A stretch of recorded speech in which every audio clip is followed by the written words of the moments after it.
तो आपने नंद बाबा की यहाँ माखन मिश्री ही पाई थी। आज मेरी माँ गांधारी ने आपके लिए 56 भोग बनाया है।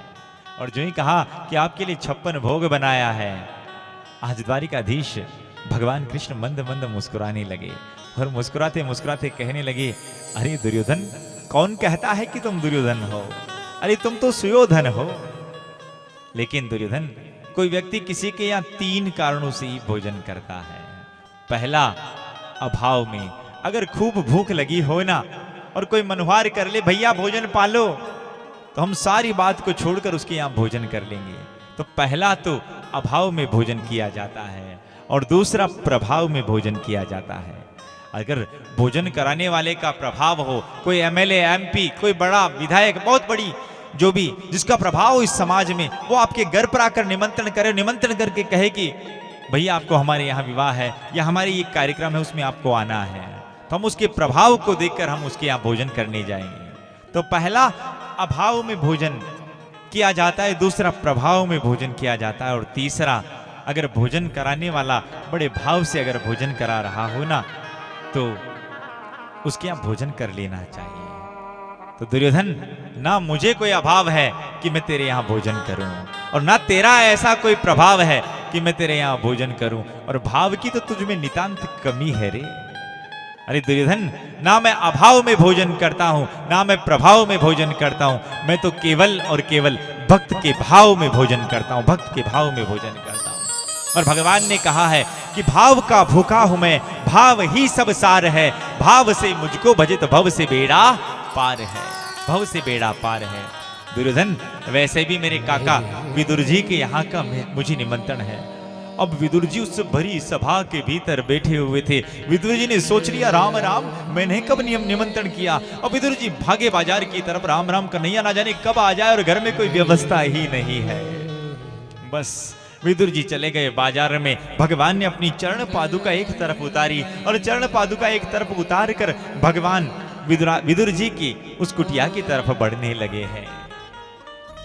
कहते हैं भगवान ने अपनी चरण पादुका एक तरफ क्यों उतारी, तो बताया जाता है कि जैसे भक्त भगवान के मंदिर में जाता है ना, तो अपनी चप्पल बाहर उतार कर जाता है, ठीक उसी प्रकार से भगवान भी अपने भक्त के घर में जाते हैं ना, तो अपनी चरण पादुका एक तरफ उतार कर जाते। भाव से बोलो ना एक बार। आज मेरे ठाकुर, मेरे गोविंद नंगे पांव पैदल पैदल चलते चलते आज विदुर जी के घर के बाहर पहुंचे। पर योग की बात है, उस समय विदुर जी के घर के भीतर से सांकल लगी हुई है। विदुरानी भीतर स्नान कर रही थी, और जब विदुरानी जब स्नान कर रही थी ना, तो जब स्नान करते हुए विदुरानी ने सांकल लगा रखी थी, इधर बाहर से भगवान कृष्ण ने कहा, अरे काका काका खोलो, काका काका खोलो। भीतर विदुरानी स्नान करते करते समझी, अरे ये तो मेरे कन्हैया की आवाज है, अरे ये मेरे तो कान्हा की आवाज है। विदुरानी अपना भाव ही भूल गई और स्नान करते करते ही वो सांकल खोलने के लिए बाहर आ गई। मेरे भगवान ने देखा कि राम राम, बिना कपड़े पहने विदुरानी बाहर आ गई। भगवान ने अपनी पीतांबरी फेंकी और विदुरानी को दी, अरे काकी अपने आप को संभालो। आज विदुरानी ने अपने आप को संभाला और विदुरानी ने कहा, अरे कन्हैया आना, कन्हैया तुझे मैं बिठाऊं। आज भगवान कन्हैया को बिठाने के लिए विदुरानी इधर उधर दौड़ रही, अरे कन्हैया रुक, मैं तेरे लिए बिछाने के लिए कुछ लेकर आऊं। और विदुरानी ढूंढे, कुछ बिछाने का नाम मिले। विदुरानी बिल्कुल भाव में मस्त हो गई है। कहते हमारे यहाँ भी कोई अचानक से मेहमान आ जाए ना, तो हम भी बड़ा आश्चर्यचकित होकर हम अपना भाव सब भूल जाते हैं। लेकिन स्वयं आनंदी जिसके यहाँ चले गए हो, उसके भाव का क्या ठिकाना होगा साहब। अब विदुरानी इधर उधर दौड़े कि अरे अरे अरे मैं कान्हा, तू रुक, मैं तेरे लिए बिछाने के लिए आऊं, गीला है, तू बैठना मत। भीतर गई विदुरानी ने, जाकर एक लकड़ी का पाटिया मिला, वो लकड़ी का पाटिया बिछाया ना, वो भी बिल्कुल उल्टा, और उल्टा पाटिया बिछाकर कहा, कान्हा बैठ।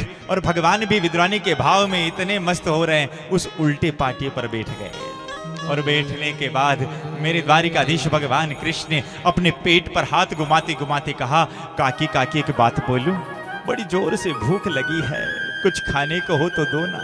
वहां दुर्योधन के यहाँ 56 भोग था, मेरे गोविंद उस भोग को छोड़ कर आए और आज स्वयं विदुरानी के सामने आकर कह रहे हैं, अरे काकी काकी कुछ खाने को तो हो तो दो ना। आज काकी ने कहा, ठेर कन्हैया मैं तेरे कुछ न कुछ लेकर आऊं। कदली के वन में कई केले के फल तोड़े, एक टोकरी में सजाकर लाई और विदुरानी ने फल को भगवान कन्हैया को देने से पहले पत्तल बिछाई, वो भी बिल्कुल उल्टी। और विदुरानी भगवान कन्हैया का मुखारविंद देकर इतना भाव विभोर हो रही है कि बस छिलका छिलका छीलती जाए और उसी तो रखती जाए पत्तल में, और फल फल फेंकती जाए बाहर। और भगवान भी विदुरानी के भाव में इतना मस्त हो रहे हैं कि वो छिलका उठा रहे हैं और मेरे गोविंद उस छिलके को पा रहे हैं। 1 2 3 4 5 लगभग 25 केले के छिलके मेरे गोविंद ने पा लिए।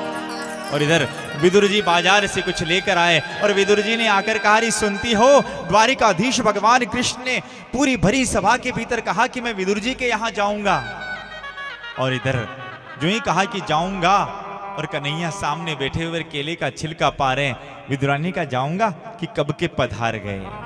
और इतने में केले का छिलका जब हाथ में था ना, तो विदुर जी ने कहा, अरे तू बावली हो गई है, अरे कान्हा हमारे घर में आया और तूने क्या खिला दिया, केले का छिलका। कान पकड़कर कन्हैया के सामने बैठ गए। अरे कान्हा गलती हो गई, इसे कुछ पता ही नहीं चला, रुको ना, मैं तुम्हारे लिए मोतीचूर का लड्डू लेकर आया हूं, तुम इसे पाओ।